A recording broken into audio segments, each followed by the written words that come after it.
Rush, c'est une série spéciale qui vous propose des extraits de mon podcast L'entrepreneuriat, c'est du sport.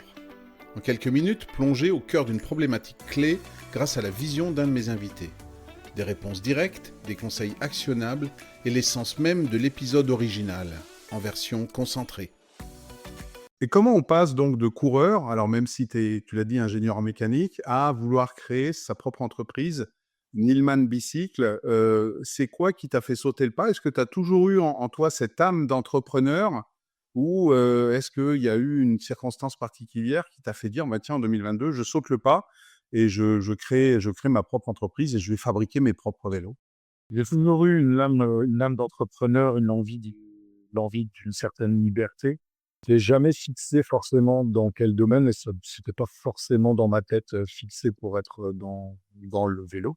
C'était pas une obligation, mais c'est vrai qu'à la fin de ma carrière et sur la période post-covid, j'ai fait un constat qui m'a un peu chagriné, c'est que, en fait, l'écrasante majorité des cadres, sont fabriqués en Asie, hein, pour faire simple. Beaucoup, beaucoup, beaucoup de vélos, dits, made in France, en réalité sont assemblés en France. Dans le meilleur des cas, la peinture est faite en France, mais c'est assez rarement le cas.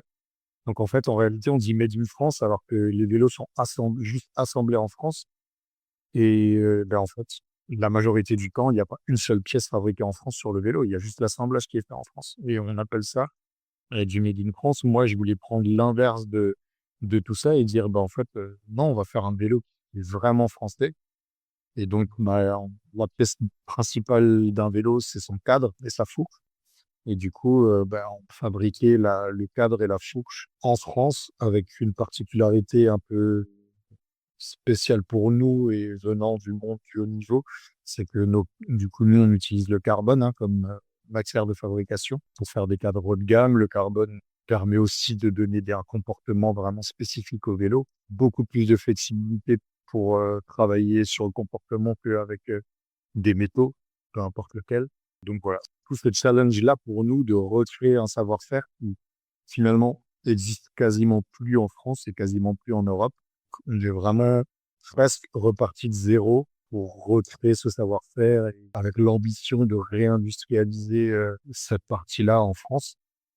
En tout cas, nous, c'est vraiment notre volonté et plus globalement, c'est de créer un maximum de valeur en France. Nos choix de composants, se font en priorisant au maximum les produits qui sont fabriqués en France, hein, les pneus, les jantes, d'autres périphériques comme le guidon. On privilégie au maximum les pièces fabriquées en France. Ouais, il y a certaines pièces où il y a des choix à faire évidemment, des fois il y a des arbitrages, c'est pas possible ou ce serait éventuellement possible, mais pas assez abordable et ça aggraverait trop le prix du vélo donc voilà, il y a des arbitrages à faire. C'était un rush et c'est déjà fini. Mais si cet extrait vous a plu, ne vous arrêtez pas là. Retrouvez l'épisode complet pour aller encore plus loin avec mon invité. Partagez-le, notez le podcast 5 étoiles et laissez un commentaire pour me dire ce que vous en avez pensé. Ça m'aide énormément et ça permet à d'autres de le découvrir. À très vite pour un prochain rush.